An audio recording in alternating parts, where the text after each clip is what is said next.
Shalom ibu-ibu sekalian, WB Eklesia terima kasih untuk kesempatan yang diberikan dalam memberitakan firman pada hari ini. Saya hari ini tidak datang sendiri, jadi ada istri saya, Ibu Vivi. Kami bersama-sama menggembalakan di dalam jemaat The Connection Jakarta dan dia lebih banyak di dalam pengajaran doa, syafaat dan kaum wanita. Dan kami menikah sudah jalan 31 tahun ini. Ya, jadi hari ini kita akan mendapatkan firman yang diberikan judul, coba bisa dikeluarkan? Ya. Ya, judul firman pada hari ini adalah hidup berkeluarga yang berpusat pada Kristus. Hidup yang berkeluarga berpusat pada Kristus. Nah, bila saya ingin bertanya kepada ibu-ibu sekalian, bila ada pertengkaran di rumah nih, ya, siapa biasanya yang menang? Yang tua satu, perempuan, berarti saya dong gitu katanya istri ya. Yang lain istri, haleluya, ya, istri. Siapa lagi? Oh yang punya duit, kalau misalnya keluarga besar gitu kan, lagi sinca kita ketemu. Biasanya siapa yang akan menjadi penentu? Oh yang paling tua atau mungkin yang paling kaya. Ya yang paling kaya biasanya. Nah saudara-saudara sekalian, biasanya di sini kita berusaha untuk menang. Paling keras mungkin suaranya, atau paling banyak uangnya, atau biasanya di rumah kalau mama atau istri sewot, wah runyem kita nantinya. Gitu ya. Nah saudara, siapa yang memerintah di keluarga kita? Ya, bukan tentang dominasi, tetapi siapa yang berkuasa penuh di dalam rumah tangga kita. Apakah Kristus atau uang atau tenaga? Siapa yang paling keras? Nah pada hari ini Bapak Ibu, Ibu Saudara-saudara kalian, mari kita buka firman Tuhan. Saya ingin mengajak ibu-ibu sekalian untuk bangkit berdiri. Kita akan membaca dari kitab Kolose pasal yang ketiga. Saya akan menuntun ibu-ibu sekalian untuk membaca bersama-sama. Ya, baik 1, 2, 3. Karena itu sebagai orang-orang pilihan Allah yang dikuduskan dan dikasihinya, kenakanlah belas kasihan, kemurahan, kerendahan hati, kelemah lembutan dan kesabaran. Sabarlah kamu seorang terhadap yang lain, dan ampunilah seorang akan yang lain apabila yang seorang mempunyai keluhan terhadap yang lain. Sama seperti Tuhan telah mengampuni kamu, perbuatlah juga demikian. Di atas semuanya itu, kenakanlah kasih sebagai pengikat yang mempersatukan dan menyempurnakan. Hendaklah damai sejahtera Kristus memerintah dalam hatimu, karena untuk itulah kamu telah dipanggil dalam satu tubuh, dan bersyukurlah. Hendaklah perkataan Kristus diam dengan segala limpahnya di antara kamu, sehingga kamu dengan segala hikmat mengajar dan menegur seorang akan yang lain, dan sambil menyanyikan mazmur, puji-pujian dan nyanyian rohani, kamu mengucap syukur kepada Allah di dalam hatimu. Segala sesuatu yang kamu lakukan, lakukanlah dengan perkataan atau perbuatan, lakukanlah semuanya itu dalam nama Tuhan Yesus, sambil mengucap syukur melalui Dia kepada Allah Bapa. Hai istri-istri, tunduklah kepada suamimu sebagaimana seharusnya di dalam Tuhan. Hai suami-suami, kasihilah istrimu dan janganlah berlaku kasar terhadap dia. Hai anak-anak, taatilah orang tuamu dalam segala hal, karena itulah yang berkenan dalam Tuhan. Hai bapak-bapak, janganlah sakiti hatimu anakmu, supaya jangan tawar hatinya. Silakan untuk ibu-ibu. Ini adalah tulisan Rasul Paulus kepada jemaat di Kolose dari penjara. Kolose bukanlah gereja yang dirintis oleh Paulus. Ada seseorang yang Epafras namanya pergi ke Efesus. Paulus lagi khotbah di sana, dia menggembalakan jemaat itu. Lalu dia tergerak hatinya, dia bertobat dan dia pulang. Sampai di kotanya dia mulai membagikan firman Tuhan. Pelan-pelan jadi gereja. Lalu Paulus menulis surat kepada mereka. Dan ini salah satu yang disebut sebagai aturan rumah tangga. House tafel, aturan rumah tangga. Dan di dalam aturan rumah tangga ini berbeda dengan apa yang biasa dikenal di rumah tangga budaya pada saat itu. Yaitu budaya Yunani, budaya Romawi, yang tidak sama dengan budaya Alkitab. Jadi saudara-saudara, pertanyaannya sama. Paulus ingin mengatakan kepada kita, siapa yang memerintah di rumah tanggamu? Nah, topik firman Tuhan pada hari ini dari apa yang kita baca adalah ini. Keluarga berpusat pada Kristus. Tidak dibangun di atas tradisi budaya. Mungkin kita dari budaya Tionghoa, Tapanuli, Jawa, atau mungkin budaya Timur, Ambon, atau Papua, atau apa saja budaya kita. Latar belakang etnis kita. Tidak dibangun di atas itu. Melainkan di atas identitas rohani. Sama-sama katakan identitas rohani. Dan respons kita kepada karya Kristus di dalam rumah tangga kita.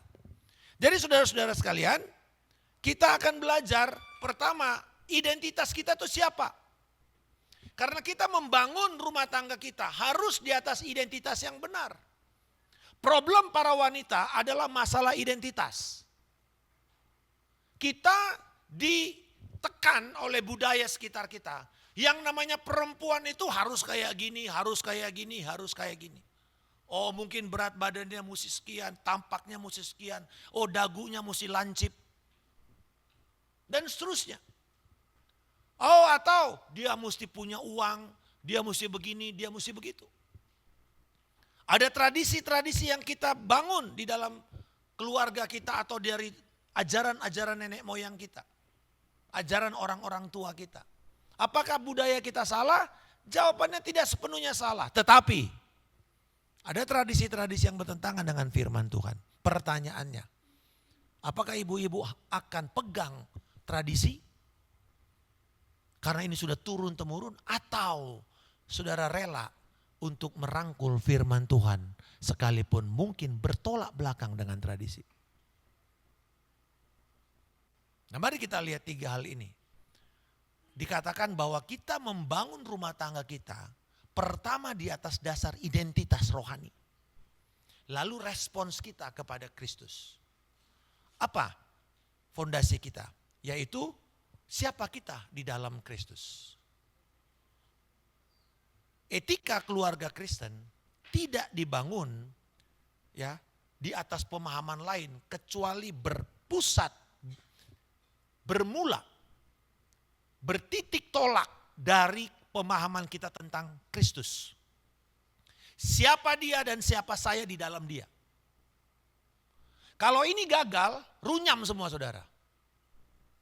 Mau saudara berusaha segala macam, pasti runyam. Karena titik tolaknya udah salah. Titik startnya sudah salah. Jadi sebelum kita bertindak, kita mesti tahu dulu siapa saya. Siapa saya? Dunia sekarang merusak identitas. Coba bayangkan anak-anak kita dirusak identitasnya. Kamu laki-laki atau perempuan yang terperangkap dalam tubuh laki-laki atau sebaliknya. Ini juga yang terjadi sekarang. Anak-anak gak suka dengan jenis kelamin dia pergi ke dokter. Suruh ganti, bukan cuma ganti kelamin, ganti identitas. Sekarang operasi kelamin biasa. Lucinta Maya contohnya. Ibu-ibu ini pintar semua nih ya.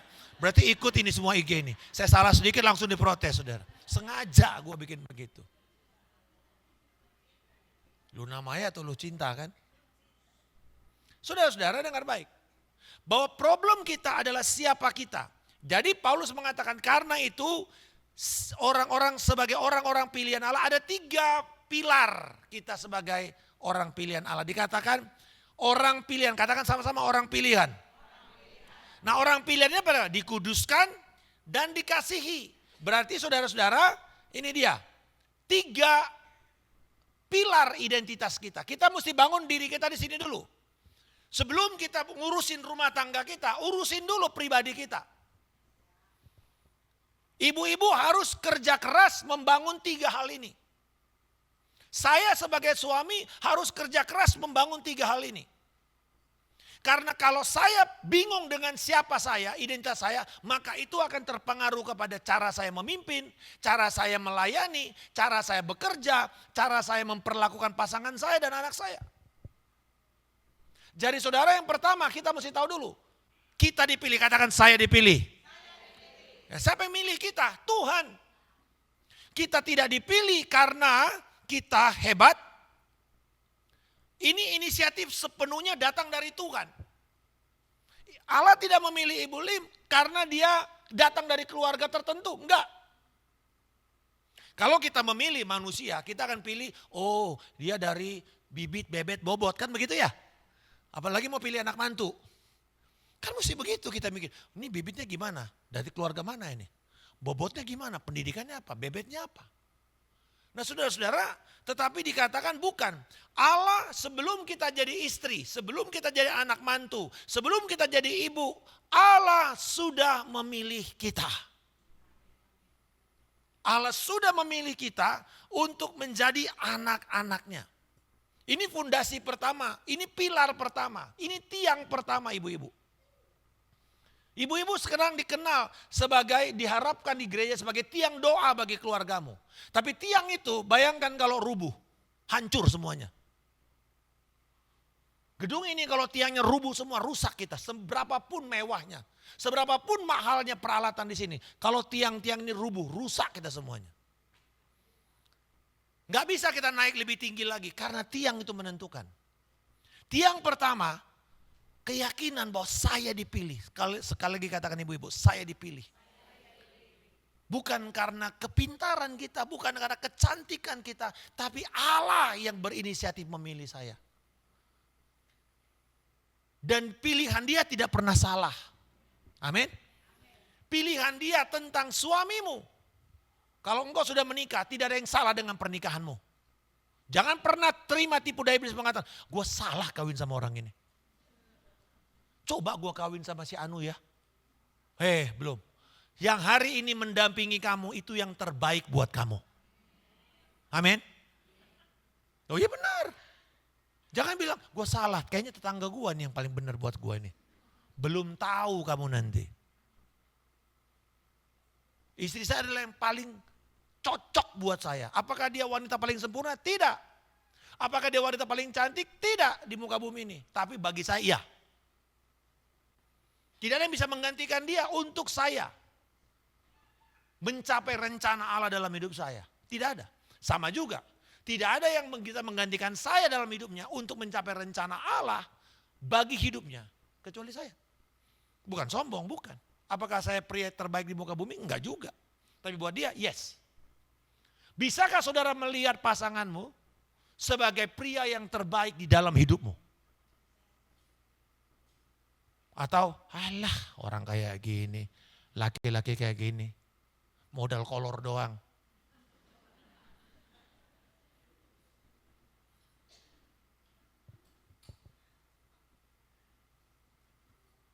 Akhirnya saudara meremehkan. Karena kita nggak tahu.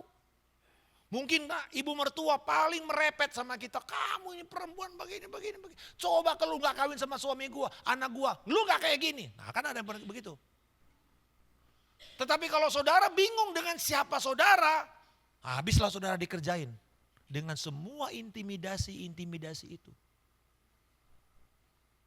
Lalu engkau jadi rendah diri. Engkau jadi tidak aman. Lalu engkau berusaha menutupi rasa tidak amanmu dengan apa? Dengan pakaian yang mahal. Dengan mungkin bergaul dengan sosialita tertentu. Ikut-ikut dengan arus, jadi main padel.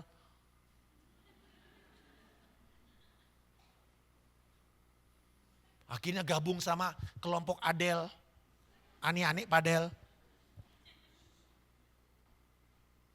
Bergaul yang salah. Saudara-saudara, yang pertama dipilih. Yang kedua dikuduskan. Nah ini luar biasa. Kata dikuduskan di sini adalah sudah dikuduskan, terus menerus berada dalam kondisi kudus. Wow. Mana mungkin Pak, gua baru kemarin marah-marah sama suami gua. Boleh aja marah-marah. Dalam proses sanctification, pengudusan, itu proses hidup kita setiap hari setelah bertobat. Kamu sudah dikuduskan, katakan saya sudah dikuduskan. Saya terus menerus dikuduskan. Sampai dipermuliakan, amin saudara. Jadi dikuduskan di sini bukan karena saudara rajin berdoa, bukan. Bagus dong berdoa. Bukan karena rajin puasa, bukan. Dikuduskan karena ini pekerjaan Tuhan. Kristus yang menguduskan kita, bukan yang lain.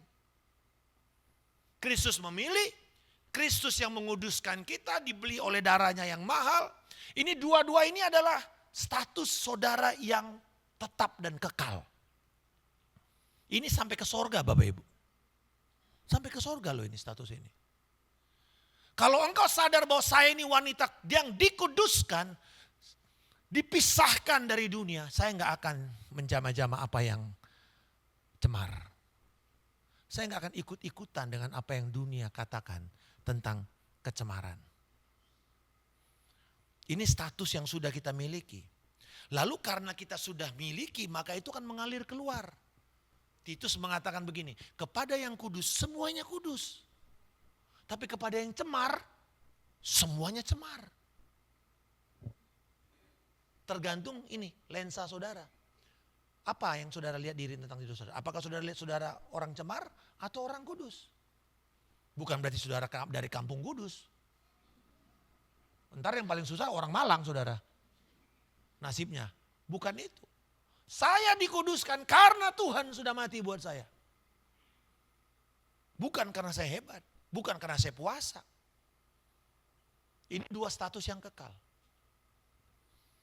Lalu yang ketiga yang luar biasa. Saya dikasihi. Katakan saya dikasihi.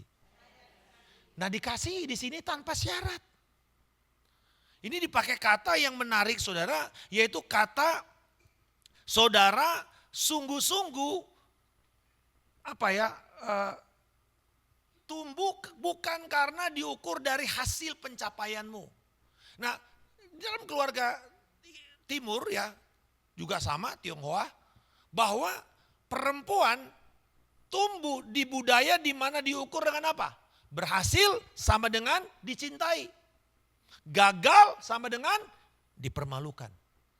Lu gak punya muka itu loh. Itu istilah Tionghoa untuk mengatakan bahwa mukamu ini nih kehormatanmu. Saudara kalau ada satu orang ibu, pimpinan perusahaan besar. Sejak umur 19 tahun, pimpinan perusahaan besar. Perusahaan yang sudah listing di stock market. Jago, pinter. Tapi salah satu kelemahannya dia gak bisa masak. Satu kali dia undang mitra kerjanya dari luar negeri main ke rumah. Rumahnya bagus.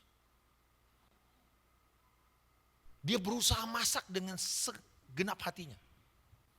Ibu-ibu kan tahu ya, mahkota perempuan itu 3 kan.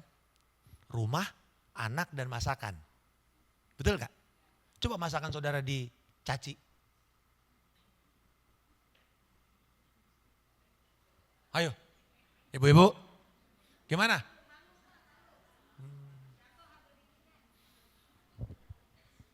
Ada satu kali saya lihat di TikTok. Istrinya masak. Terus kemudian suruh coba. Ya, ini perubahan yang luar biasa. Dalam 1 detik bisa berubah saudara. Dikasih minum, makan. So minum, kecut gitu kan. Langsung pakai itu stolak. Pak, langsung di kepalanya.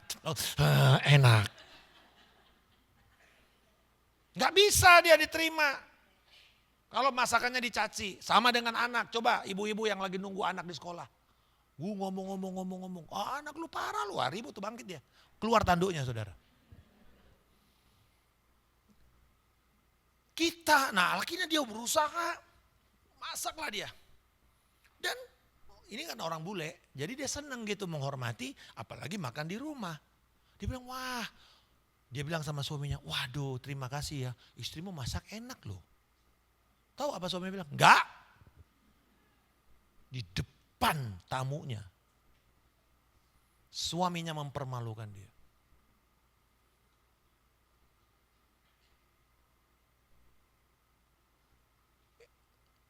Dia nggak merasa dicintai oleh suaminya. Padahal yang kasih duit sama suaminya itu dia. Dia yang jadi bos, dia yang jadi CEO, bukan suaminya. Suaminya mau tenang-tenang aja, jalan-jalan kiri kanan, visit-visit kantor, ngobrol-ngobrol, dapat gaji.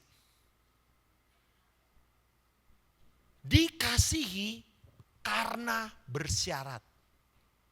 Tanpa sadar, kita ibu-ibu, kita orang tua menuntut anak kita, kamu jadi anak mama kalau kamu juara 1, kalau nilaimu A semua. Kalau enggak kamu anak mbak. Karena yang nemenin mbak terus. Saudara-saudara, kasih Allah bukan yang bersyarat. Kalau ini gagal, yang dikasihi, kita akan terus merasa diri tidak cukup. Maka kalau kita selalu merasa tidak cukup, maka yang kita keluarkan selalu adalah yang minus. Tidak ada satu orang pun yang akan kita bisa bilang dia cukup. Yang kedua, membangkitkan roh kritik dan tidak puas terhadap apapun. Tidak akan pernah bersyukur karena dia tidak pernah tahu bahwa dia dikasihi. Bukan karena performanya, tapi karena siapa dia. Ibu-ibu semua di sini tahu dengan jelas. Senakal-nakalnya anak saudara, tetap sayang enggak? Tapi senakal-nakalnya suaminya. Bersyarat kan kasihmu sama suamimu, tapi sama anakmu enggak. Tapi kenapa sama suamimu bisa bersyarat?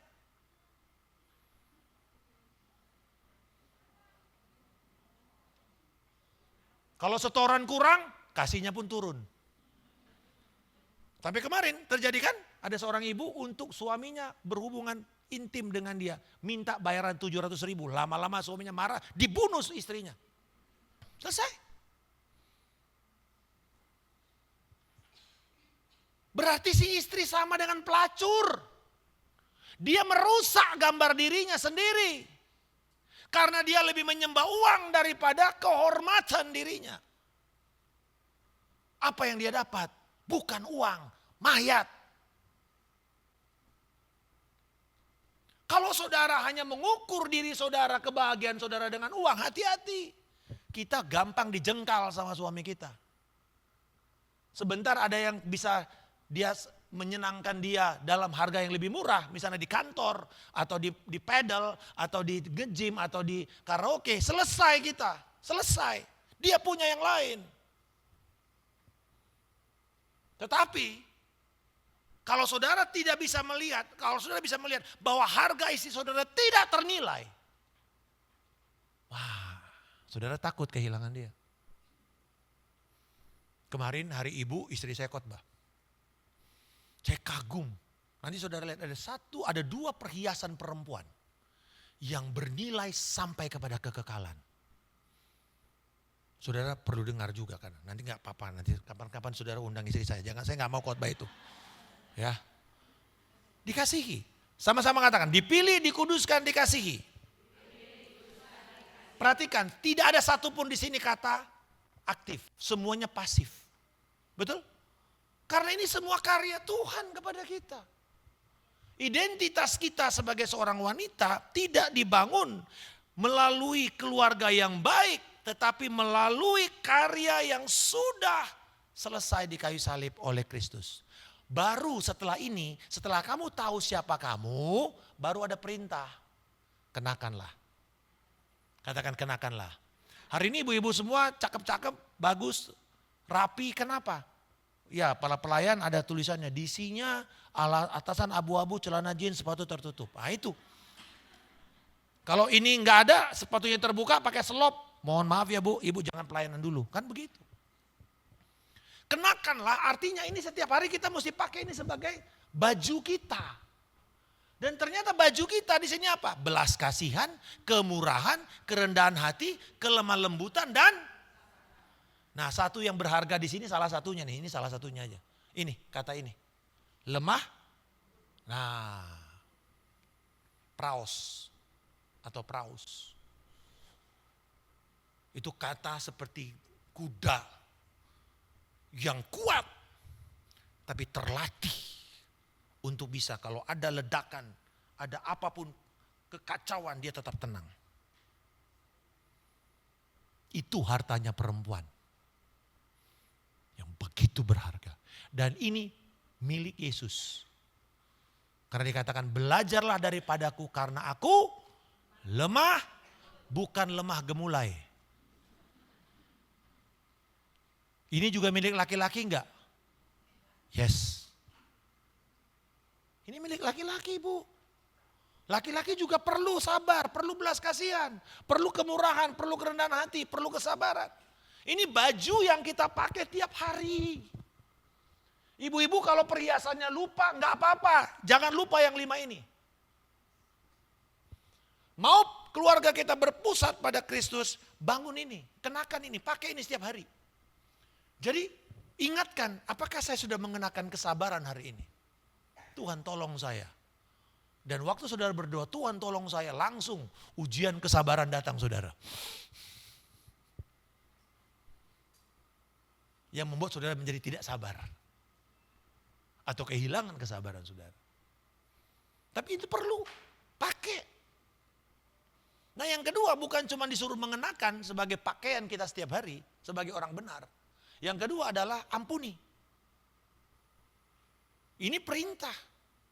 Ini yang menjadi fondasi di dalam keluarga. Perlu ada belas kasihan, perlu ada kesabaran, perlu ada kelemah lembutan, perlu ada kerendahan hati. Tapi juga perlu ada pengampunan. Rumah tangga yang berpusat pada Kristus harus menggambarkan ini di dalam kehidupan kita satu sama lain. Apakah kita mengampuni suami kita dengan bersyarat? Atau sama seperti Kristus mengampuni kita, kita mengampuni orang lain. Standarnya apa dikatakan? Sama seperti, coba sama-sama katakan. Berarti standarnya itu adalah Kristus, sama seperti Kristus. Jadi standarnya bukan standar si A, bukan standar ibu gembala, bukan standar ibu pendeta, bukan standar ini. Kristus standarnya. Semua kita punya standar yang sama, Kristus. Bukan karena saudara punya usia rohani lebih lama daripada seseorang, bukan. Standarnya Kristus. Mengampuni tanpa syarat. Mudah? Tidak. Jujur, tidak. Tapi kalau saudara minta sama Tuhan, Tuhan akan mampukan kita. Berikan pujian kepada kita, haleluya. Berdamai. Jangan pendam amarahmu terus menerus, nanti engkau kena cancer. Cancer cervix, cancer payudara, banyak karena perempuan menyimpan kepahitan, terutama kepada orang yang paling dia sayangi. Orang tua, suami, atau anak. Itu umum penyebab rohani dari cancer cervix, rahim, atau payudara. Coba saudara, kalau saudara sakit hati, sakit rasanya. Tuh kan, saudara kutukin diri saudara sendiri. Mau muntah gua rasanya. Nah itu, pencernaanmu yang saudara ganggu. Gua muak, gua gak mau lagi punya anak. Nah selesai saudara. Cancer di dalam rahimmu itu, kau kutuk dirimu sendiri. Berhati-hati dengan perkataanmu. Lepaskan pengampunan sesegera mungkin. Amin. Supaya pertama doamu tidak terhalang. Yang kedua supaya kamu tidak mengalami sakit penyakit.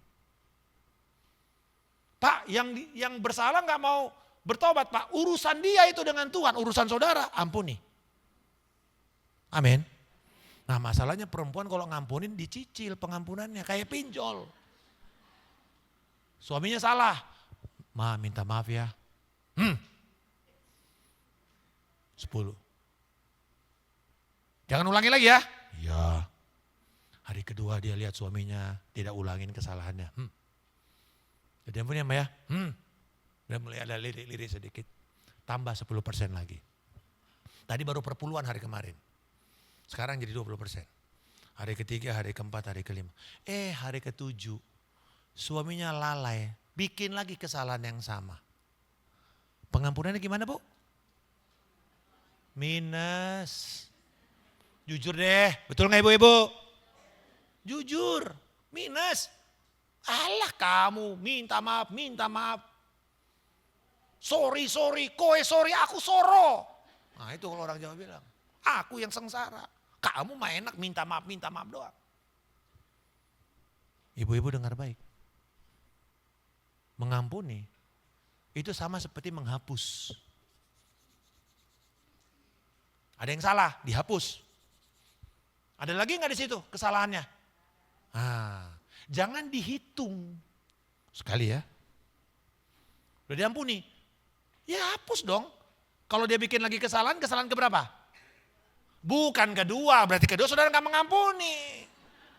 Kan sudah diampuni, itu sudah dihapus. Kalau dia bikin kesalahan yang sama, kesalahan keberapa? Pertama.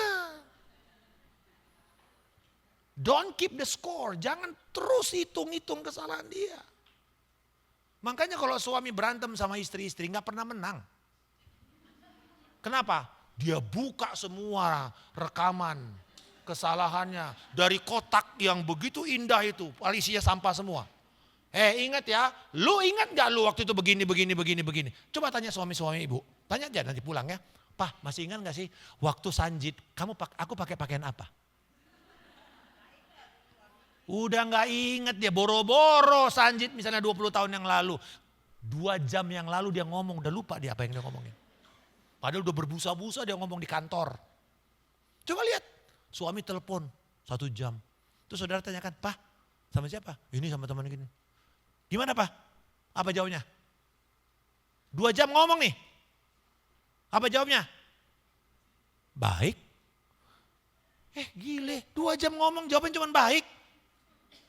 Lu ngapain aja 2 jam? Tapi coba saudara tanya sama suamimu. Siapa yang telepon? Tadi si Anu tuh. Wah gimana? Pak. Gile Pak. Udah mau begini. Saudara bisa ulang lagi ceritanya. 2 jam. Suami saudara udah dengar 2 jam di sana. Sekarang dengar 2 jam dari saudara. Kenapa? Sederhana, kita memang jago menyimpan fakta dan data. Makanya perempuan kalau jadi jaksa pasti jago dia. Penuntut kan soalnya. Pendakwa. Mirip-mirip dengan si setan. Bukan berarti bukan saudara temannya setan, bukan. Tapi hati-hati, setan akan memakai kemampuan kita untuk mengingat itu menjadi yang menjatuhkan saudara. Karena tiap kali saudara sudah ampuni suami saudara, nanti diingatkan lagi sama dia. Ingat gak? Waduh, kenapa sih lu bikin begini? Suaminya udah diampuni, sudah minta ampun, sudah minta maaf. Nanti jadi akhirnya saudara sendiri yang bikin suami saudara teriritasi lagi. Dengan mengingatkan dia terus akan kesalahan dia. Itu pekerjaan siapa? Itu pekerjaan iblis. Yang mengingatkan terus kesalahan kita. Next time kalau saudara diingatkan gitu sama setan, bilang gini, setan gue ingetin lu ya masa depan lu ya. Di dalam Wahyu 20 ya, lu akan masuk ke dalam danau berapi. Langsung lari dia, ngapain ngerebutin saudara. Dia urusin aja itu danau berapi sana nanti. Jangan kita jadi temannya setan. Yang membantu mengingatkan orang-orang tentang kesalahan mereka. Kita tidak punya hak menghakimi. Biarkan itu urusan Tuhan menghakimi mereka. Kamu boleh tegur, boleh ingatkan, katakan kebenaran. Kalau dia gak mau bertobat, doa. Supaya Tuhan menjamah hatinya. Amin saudara. Ampuni. Yang kedua, setelah kita tahu fondasi kita, nah sekarang baru kita bangun. Apa iklim yang kita mau di rumah kita? Berapa temperatur kamar yang kita mau? Berapa temperatur rumah tangga kita? Termostat kita set 23 derajat. Cool. Oke. Kalau enggak nanti kedinginan, kalau enggak kepanasan, kita jadi resah. Kamu set. Ibu-ibu dengar baik. Iklim rumah tangga saudara hampir sepenuhnya di-set oleh ibu-ibu, istri. Iklim rumah tangga saudara. Karena suami saudara jarang di rumah. Mahkotamu salah satunya rumahmu. Kalau rumah berantakan itu menunjukkan istri yang berantakan. Saya nggak bilang rumah harus mahal. Rumah rapi, bersih, teratur. Semua pada tempatnya, betul? Tidak harus mahal. Pakaian tidak harus mahal. Tapi yang penting bersih, rapi, teratur. Pantes. Udah itu aja. Jadi kalau kita lihat ke rumah orang, berantakan rumahnya. Saya tahu langsung istrinya seperti apa. Bukan saya menghakimi. Karena itu adalah cerminan dari si pemilik rumah. Siapa? Istri.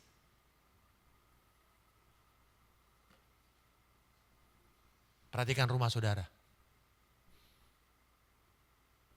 Istri saya selalu mengingatkan, ini tempat bukan di sini. Taruh di tempat yang sebelah.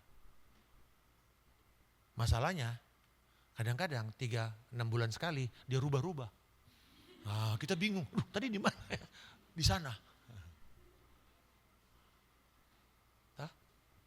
Karena kita nggak terlalu mikir itu yang kecil-kecil. Tapi itu istri, oh yes harus. Satu kali saya ingat. Makanya setelah itu kami nggak boleh lagi mengizinkan ada retreat perempuan hari Minggu. Mentok hari Sabtu. Jangan hari Minggu. Saudara tahu apa yang terjadi? Ibu-ibu pada pergi semua kan?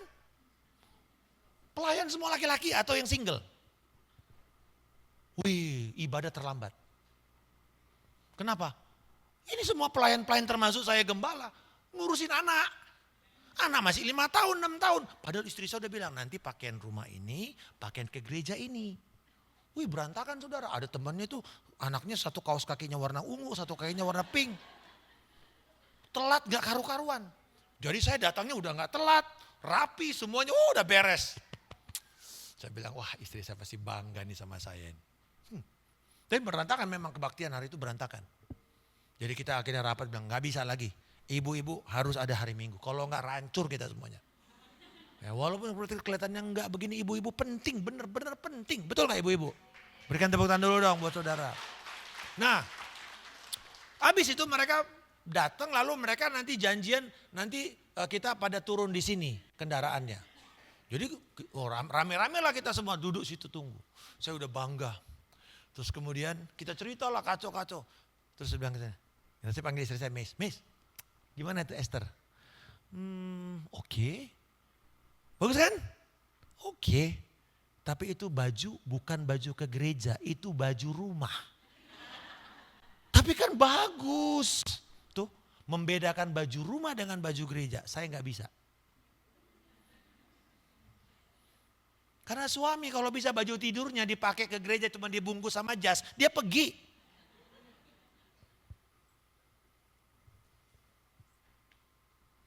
Baju yang udah sobek-sobek dipakai tidur. Saudara buang, berantem saudara sama suamimu.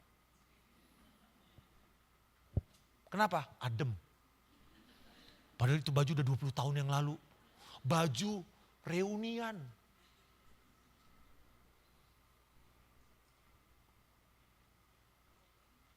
Atmosfer keluarga. Pertanyaannya siapa yang memerintah? Siapa yang memerintah keluarga kita? Siapa yang memerintah atmosfer kita? Dikatakan damai sejahtera Kristus memerintah. Dalam siapa saudara? Nah, kata memerintah di sini menarik, yaitu kata wasit. Jadi ini kata diambil dari kata wasit. Berarti gini, biarlah damai sejahtera Kristus yang jadi wasit dalam hidupmu. Yang menentukan hasil akhir, keputusan terakhir itu adalah damai sejahtera Kristus. Keputusan-keputusan, ekspektasi, harapan bukan diukur dari harapan mertuamu. Tapi dari Damai sejahtera Kristus. Bukan ego suami, bukan ego istri, bukan maunya anak. Tapi dari damai sejahtera Kristus. Dengan kata lain, pertanyaan kita selalu ini, ibu-ibu. Setiap kali engkau mau mengambil keputusan, tanya ini. Apakah keputusan saya ini mendatangkan shalom bagi keluarga saya?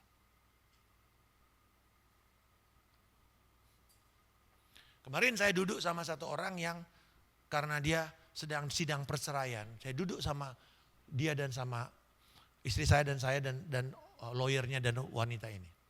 Lawyernya bilang gini, Pak, selama keputusan saya ini aman buat saya, aman buat klien saya.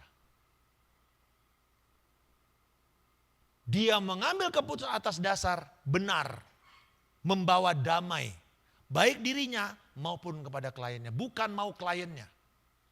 Karena mau klien bisa bikin dia masuk penjara. Nah saudara-saudara dengar baik. Keputusan kita mau siapa?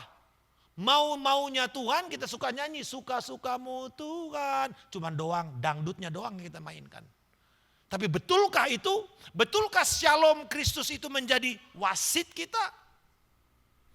Kalau kita bertengkar, betulkah shalom Kristus yang memerintah untuk membuat kita berdamai? Iklim yang kita ciptakan bukan karena ekspektasi mertua. Karena ini akan membuat orang yang kalah menderita. Tetapi kalau ego, maka membuat kita gak pernah menang. Tetapi bila setiap keputusan saya mendatangkan shalom Kristus, itulah keputusan yang terbaik dalam hidup kita. Lalu kemudian hendaklah perkataan Kristus. Apa ini ibu-ibu? Firman. Firman harus bermukim. Harus berdiam. Harus menjadi penghuni tetap. Bukan tamu. Itu kata berdiam. Dengan segala kekayaannya. Artinya ibu-ibu. Kerohanian saudara bukan diukur dari berapa sering saudara ibadah. Tapi seberapa banyak firman yang menguasai cara berpikir saudara. Amin. Itu sebabnya saudara di sini dididik, dimuridkan. Ada kelompok kecil membahas firman. Supaya firman mengubah kita. Tiap minggu saudara izinkan firman itu mengubah cara berpikirmu. Cara melihat, cara bersikap, cara bertindak. Kerohanian seseorang tidak diukur dari berapa banyak saudaraku dia beribadah. Tapi seberapa banyak firman yang dia kerjakan. Kalau nggak punya firman, lemah ibu-ibu, lemah. Kita lemah.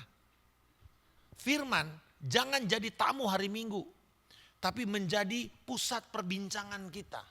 Makanya saya selalu disiplinkan diri saya sejak berapa lama yang lalu. Pertama, bangun pagi, enggak cek handphone. 60 menit pertama, enggak cek handphone, enggak buka sosial media, enggak buka YouTube, sekalipun itu pengajaran, enggak. Saya buka firman.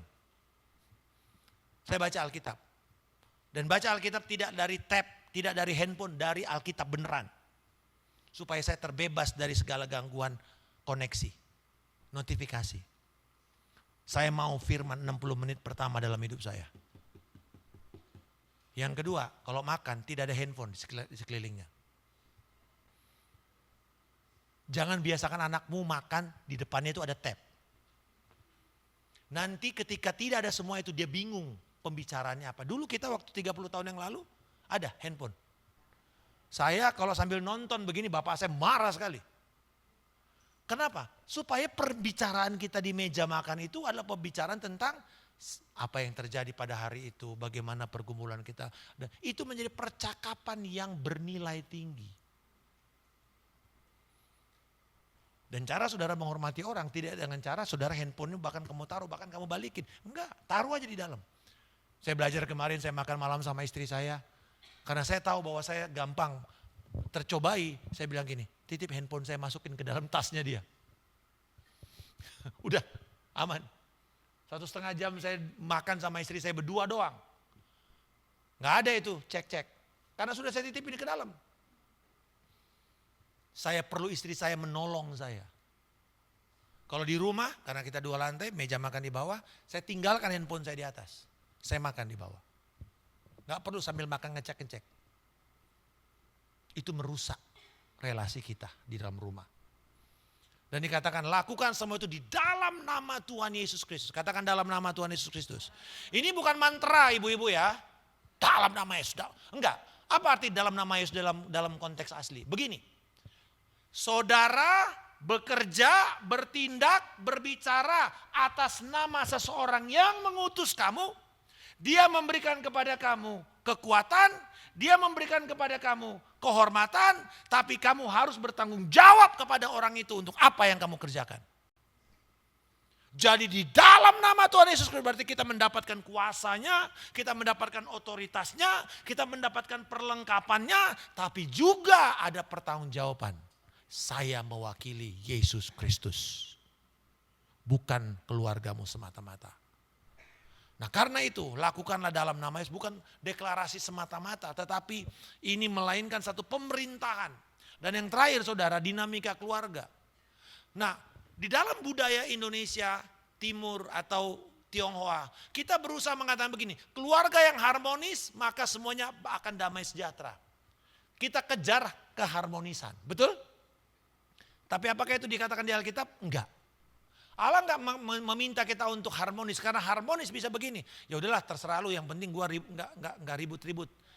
Apakah itu harmonis? Ya kelihatan harmonis karena enggak adem-adem, enggak pernah suara keras.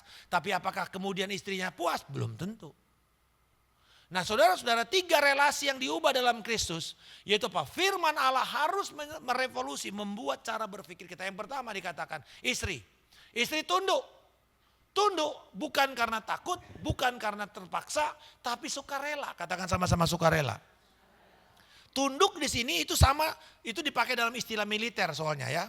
Hupataso, yaitu bukan patuh buta, tetapi tunduk secara sukarela, menempatkan diri di dalam struktur yang tepat.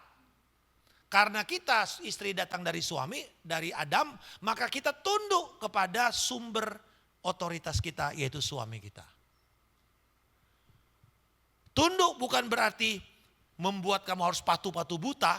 Tunduk bukan berarti karena suami kamu layak dihormati atau karena dia sempurna atau karena dia kaya. Tapi tunduk karena itu adalah respon Kristus kepada saya.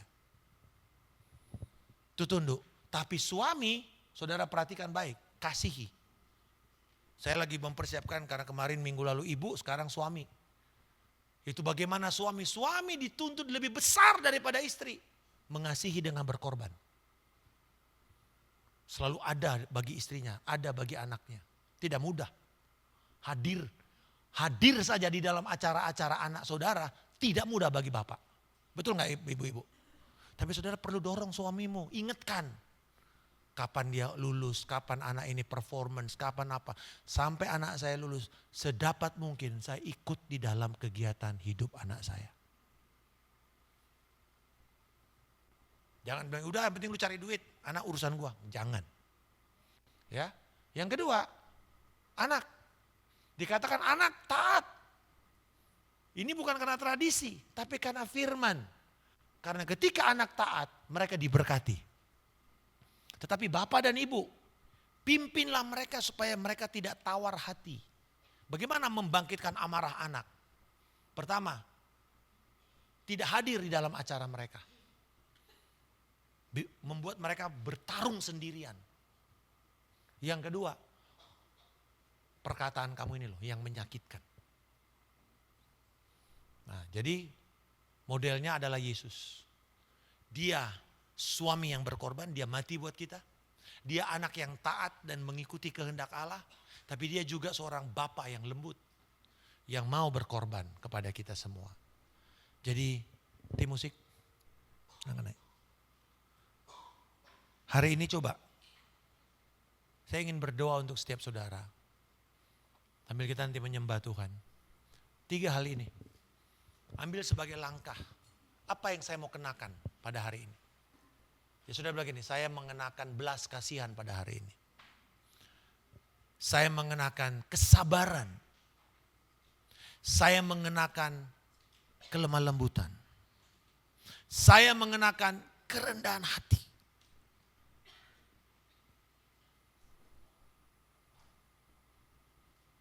Yang kedua, bersediakah saudara mengambil waktu di meja makan, Mungkin hari Minggu habis kebaktian, bicara sedikit tentang apa yang saudara dapat di dalam ibadah hari Minggu dengan keluargamu. Dan jauhkan handphone. Bilang begini, siapa yang ada handphone, habis makan cuci piring. Nah, gitu. Mungkin itu salah satu, bisa mendorong anak-anakmu. Lalu mungkin engkau punya masalah relasi yang perlu berdamai. Hari ini izinkan Tuhan memulihkan engkau. Lepaskan pengampunan. Boleh kita bangkit berdiri. Kita nyanyikan lagi lagu yang terakhir sebelum kita firman tadi. Yesus yang kuandalkan. Thank you Lord.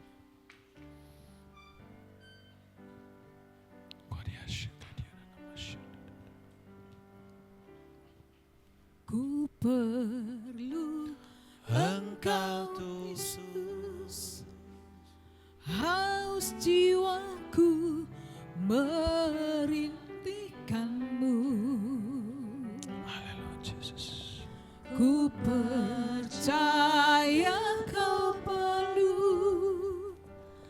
pengharapanku di dalammu.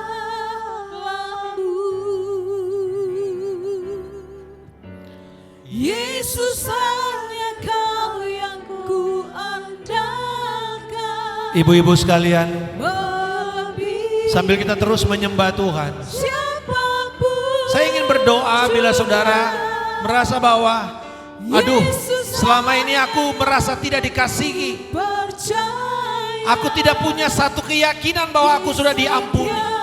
Atau engkau punya masalah untuk melepaskan pengampunan. Engkau mungkin selama ini tidak mengizinkan Kristus yang memerintah, tetapi mungkin pendapat orang yang memerintah dalam pikiranmu.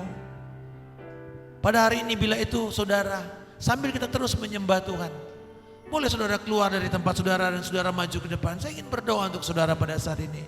Ku pernah Engkau Yesus. Haleluya. Silakan ibu-ibu sekalian. Biarkan saat ini Roh Kudus menggerakkan kita untuk meminta pemulihan terjadi dalam hidup kita. Thank you Lord.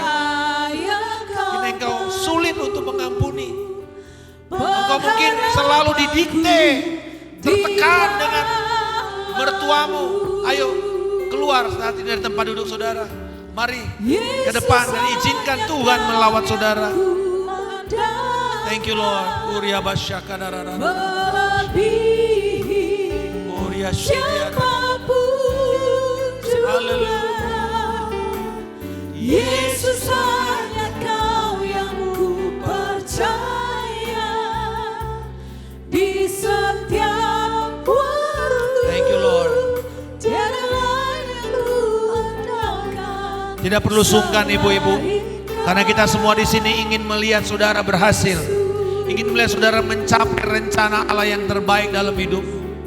Haleluya Jesus. Yesus hanya kau yang ku andalkan. Yes Lord. Melebihi Thank you Lord God. siapapun juga. Yesus hanya kau yang ku percaya di setiap waktu. Tiada lain yang ku andalkan selain kau, Yesus.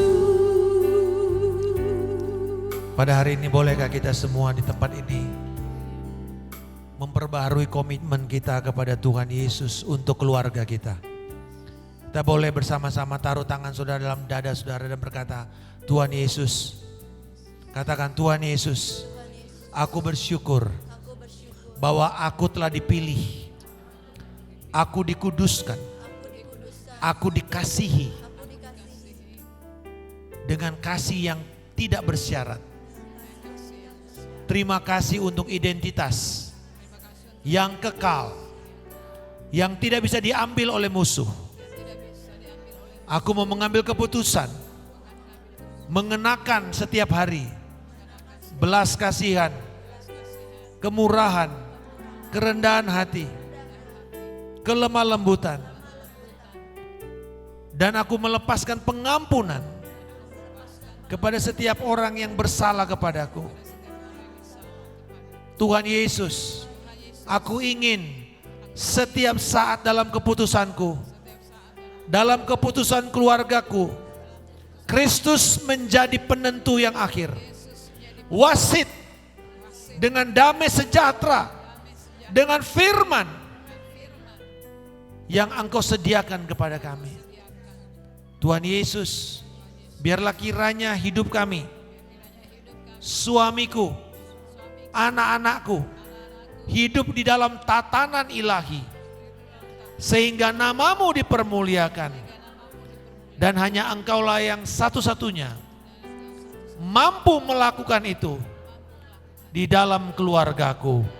Dalam nama Tuhan Yesus Kristus kami berdoa. Semua yang percaya berkata, amin. Terus memberkati.